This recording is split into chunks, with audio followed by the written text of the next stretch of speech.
Alright, we're up here at Mount Nebo. This is the spot that we really like to have. It was already reserved. We got spring break going on this week for some of the schools, so they are packed to the gills today. That's also a good spot right there. It's a nice shady spot in the summertime if you can get it, and we stand it quite a bit.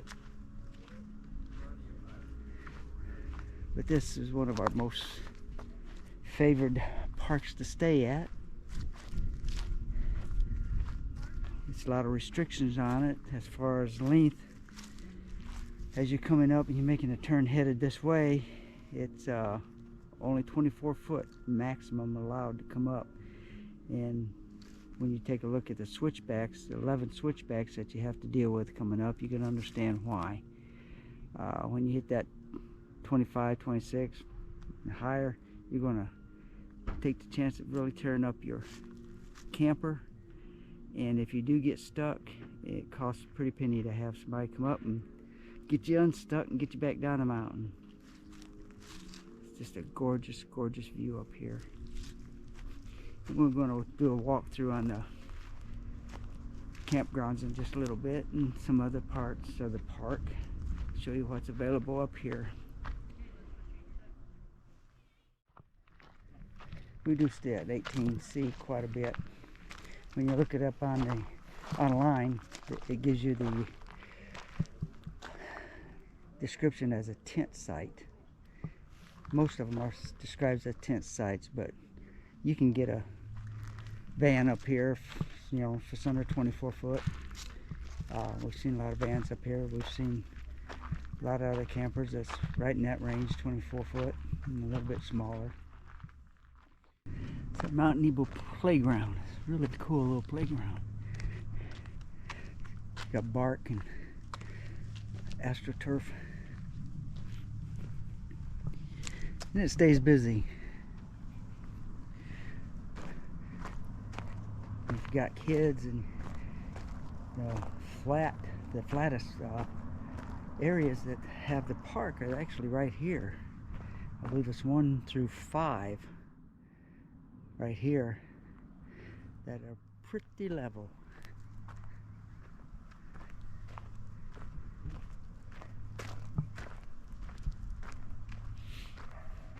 Then in the evening we have deer come out into this section out here. See them quite often, but you can drive anywhere on this park, in this park up top of the mountain here, and make your circle through and you'll see deer.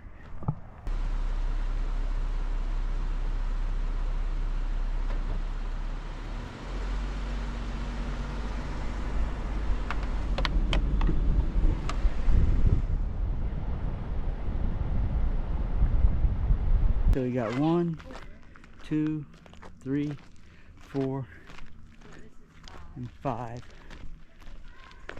6.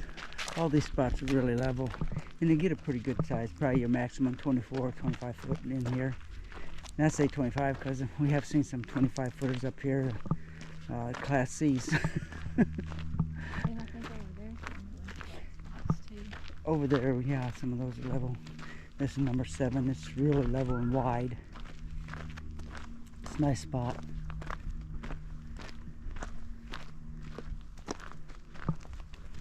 Got a lot of tent campers out this week with spring break. Out riding the trails, bike trails. A lot of bike trails. And on top they got one that's really easy for the kids. It goes around the top of the park.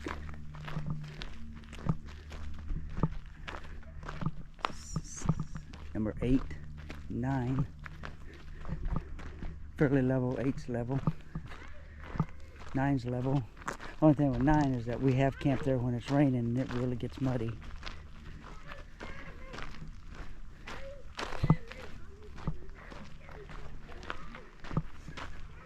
Just a little loop.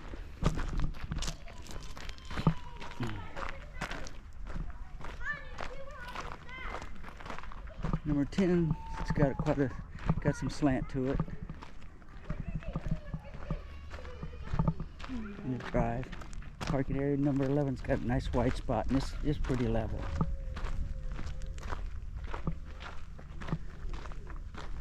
Hmm. 12, you have to work a little bit to get it level. If you got anything at the maximum length that's allowed up here, you're not going to get a 24 footer in there. It's going to maybe a 16, 18 max. 13 is really a tough spot to get level in. It's got a great view.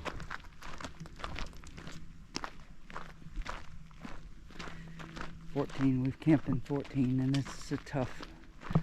It's got a pretty steep incline, and it's right to left is unlevel. And 15, we've camped on it.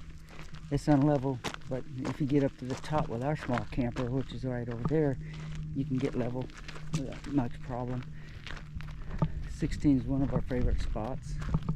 It's got the shade trees right down on the rock wall, great view, and rim trail runs right just on the other side of that wall. And then, of course, 17, that's a great spot too.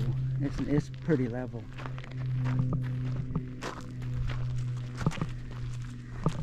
Then 18's the spot that we're in, and if you starts here and it goes that way. Right. But if you look and see what it's taken just to get this little camper level, you understand it may not look unlevel on the camera, but I was almost 5 inches on just one side. It's because where the rain is washed out some where the step is, then front to back. You know, it's taking a little bit of work to get that guy level. 19 is not bad. 19 is a pretty good, fairly level spot. And then 20 is level. That's where the Jeep is. Alright, that's it for this side of the park, and we'll catch the other side tomorrow. Alright, so we are getting ready to go down to Sunset Point and watch the sunset. This is something that we enjoy doing as we travel and camp.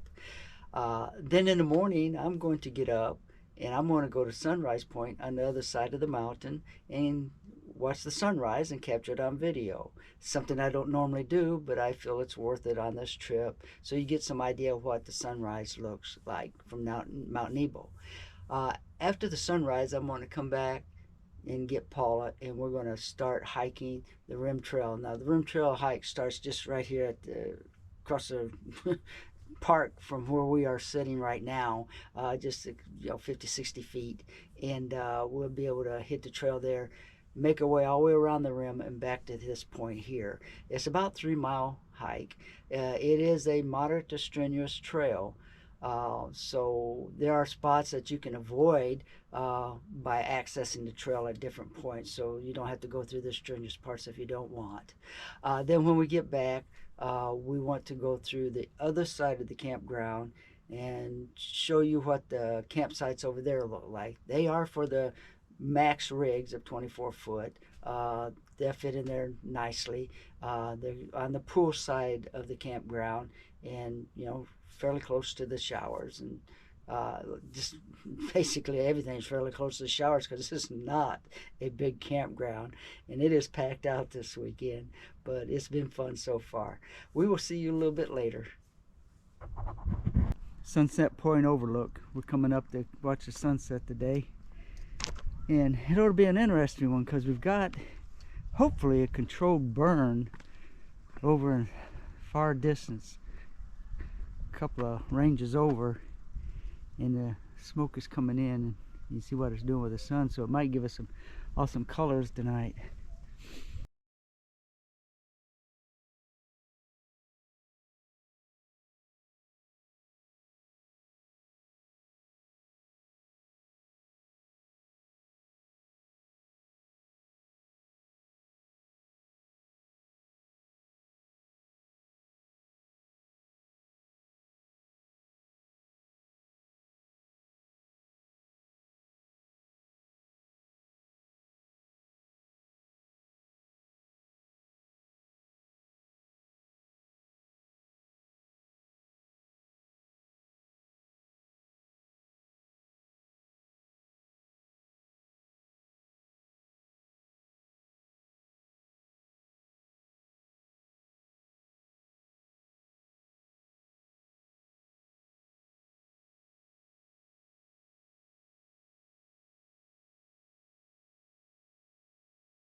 So this morning we are hiking the rim trail, Mount Nebo, Lake Dardanelle. This is the first actual hike that we've done since Paula's had her meniscus repaired.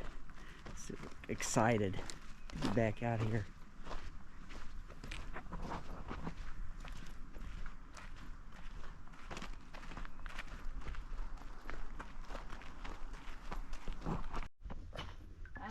This may be the cave we're talking about. Mm-hmm.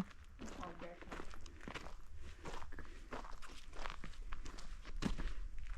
This cave spring. Check it out. Oh, it is springing. Cave spring. It's got spring coming out of it.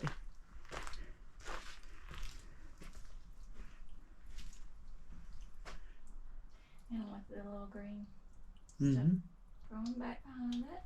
Ferns, wild ferns, and moss and stuff. Cool. It is. Yay! Feels so good. It feels so good. You like being out here. Yeah, it's been what? A few months, hasn't it? Too long. Too long.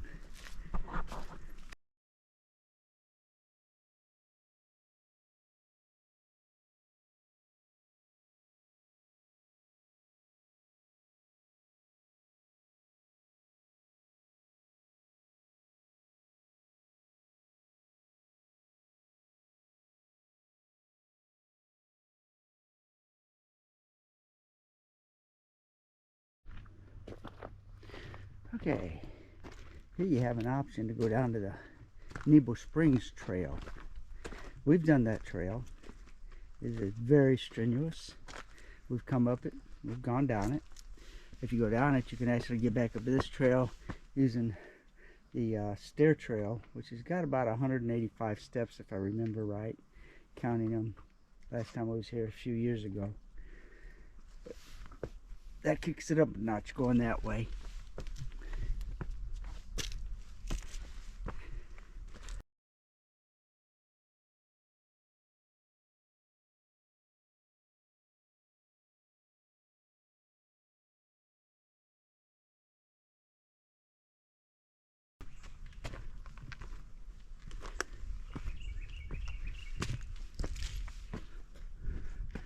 Another little switchback right here. Into there.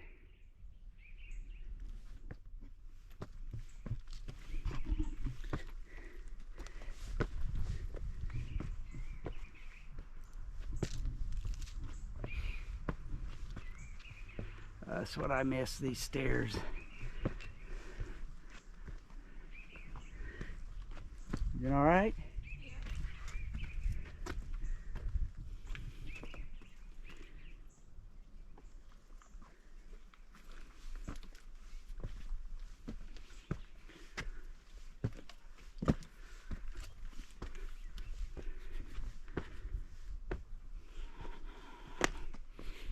All right.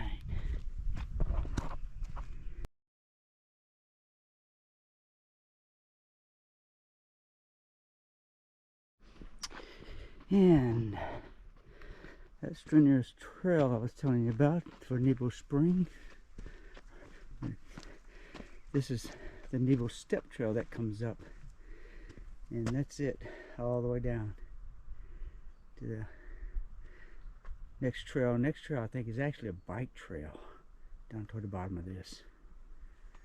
And up here, we're coming up to the visitor center. Not a real big visitor center, but it's got some awesome views.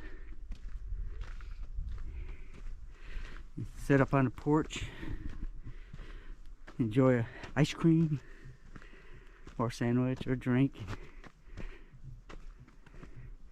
Check out the view, which overlooks Lake Dardanelle. It's part of the river system. Of course, back over on the far side is the ever-present nuclear one.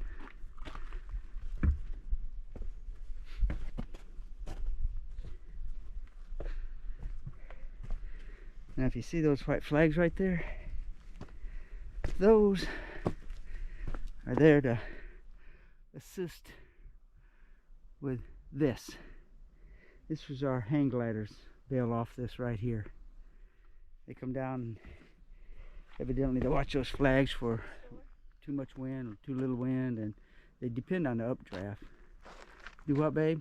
So we made it to the store? Yeah, we made it to the store. Visitor center. Of course, you can start this trail here from the visitor center.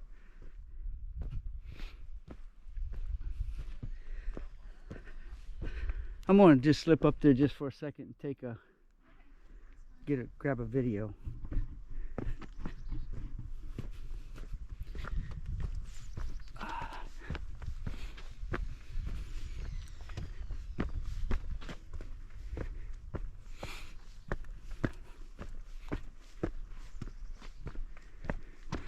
Alright, this is the back side of the visitor center with a porch. A lot of seating. They got a spot over there where you can actually set your camera up and take photo. This is the launch area for the hang gliders.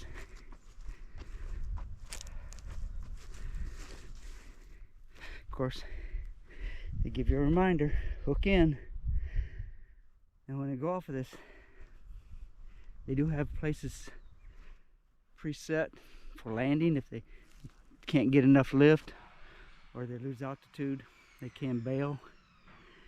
And if they do get up, they tend to fly that direction to Mount Pettigene sometimes and get picked up over there.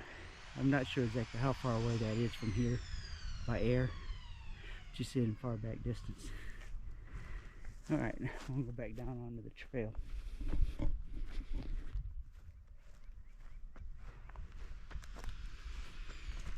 Of course, if you happen to come, visitor centers here where you're going to check in before you get into a campsite.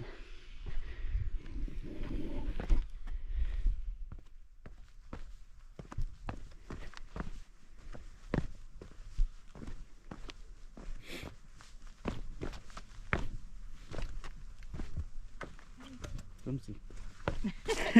It's not my Close up drop.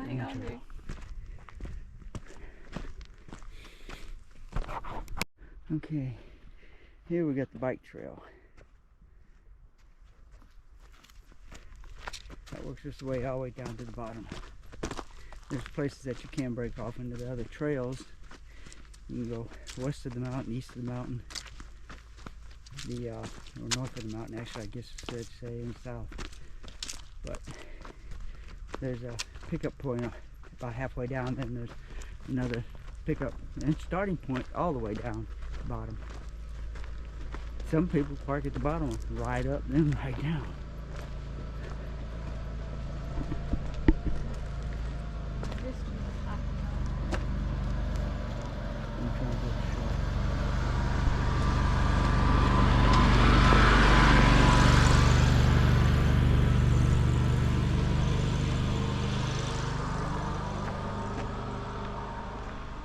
And you can walk down this route and go.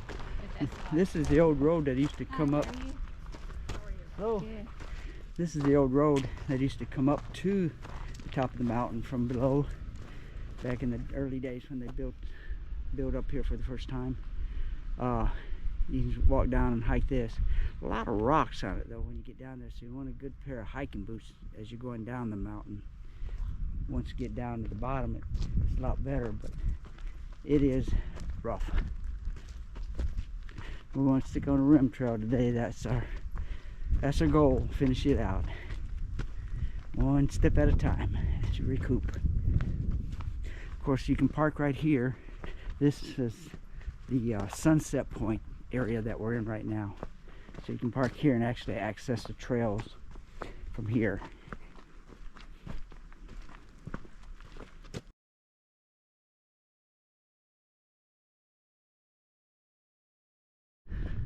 So we're back at the sunset point here. This is where we come the other night and captured the sunset.